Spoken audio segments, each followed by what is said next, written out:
Okay, well, all right. So this is going to be a super quick video.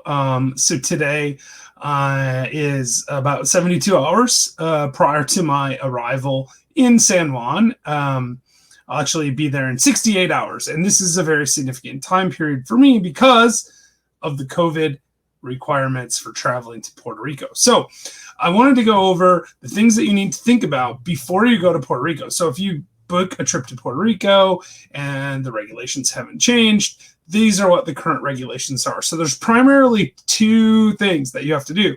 The first thing you have to do is you have to fill out a travel declaration form. So you have to fill out and submit through the online portal a travel declaration form. Okay, so that's the first thing you have to do, and we're going to cover that in just a moment, how that looks, what that looks like, and I'll show that to you in just a second.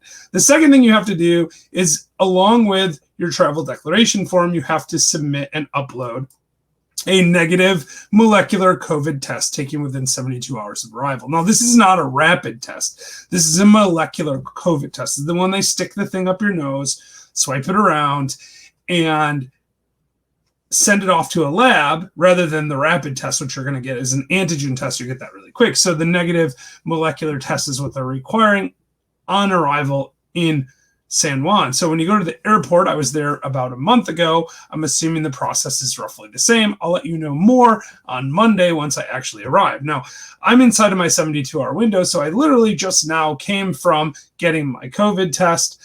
So fingers crossed, no COVID. Now, I am fully vaccinated and I haven't been exposed to COVID, so I assume I'm perfectly fine, but I do need to get that test back. So the reason I decided to take it 72 hours or very close to 72 hours prior to my planned arrival is to give the most amount of time for it to get to the lab and back, particularly considering I'm flying out on a Monday, which means the weekend might slow the turnaround time. I don't know if that's the case, but just to be safe, I went ahead and did it today rather than say tomorrow or Sunday, in which case I might have gotten it back on time, but I might not have. And I don't want to be quarantined at the airport or when I arrive in San Juan. And that's assuming that the planes will even let me on.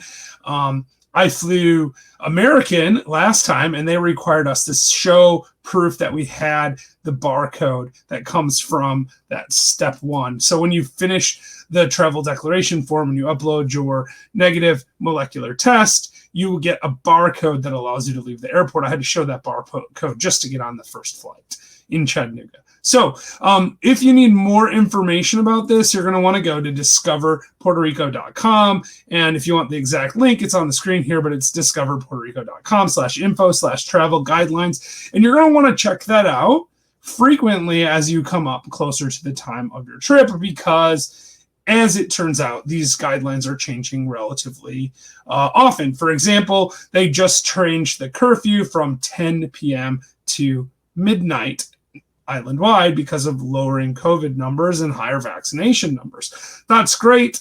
That's really good news. But the point is you still need to do that. And now, by the way, when you go to this website, discoverpuertorico.com, it's going to look something like this. It's going to say travel guidelines. Let's see if I can make that a little bit bigger for you.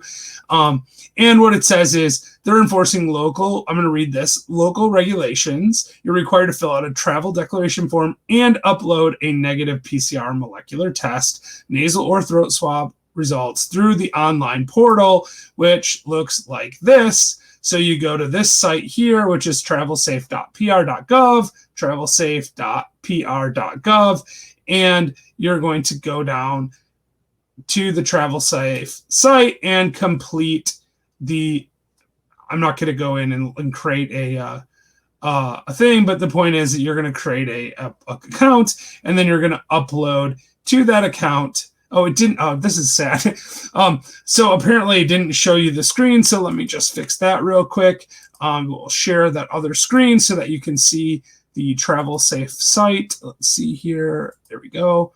All right. So you're going to go to this site, TravelSafe, which again, I think you should be able to see is travelsafe.pr.gov. And I'll go ahead and put this website I'll just create a little banner for that right now and put that up so that you can see that as well. So this website, travelsafe.pr.gov, is where you go to fill out your travel declaration form. So just a quick summary, and then I'll wrap the video up.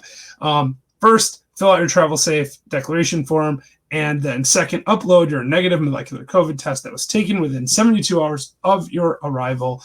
Those things are mandatory for on arrival in Puerto Rico. Now, I've seen other Puerto Rican YouTubers talking about this and saying they are actually enforcing the quarantine. There is a grace period. When you arrive, you can get a test, but you're going to be quarantined until those test results come back. And that's assuming that you can even get on a plane without having proof that you have a negative test. So I wish me luck. Hopefully my tests come back on time and I can make it to Puerto Rico. Now, thank you so much for watching this video. I will be updating you as I arrive and as I move forward with my time in Puerto Rico. And I really, really appreciate everyone who's reached out to me or put comments in my previous videos about places that I should check out while I'm there. I'll be in Puerto Rico for 30 days, exploring the island, finding out what areas I like, what areas I don't like, and trying to sort out if I'm going to move to Puerto Rico. And then if I do move to Puerto Rico, where I am going to move in Puerto Rico. So with that, I would just really like to thank you again for everything you've done. And listen, it really helps my channel if you like the videos and subscribe to the videos. So if you could like and subscribe to this video, that would be amazing. I really, really appreciate it.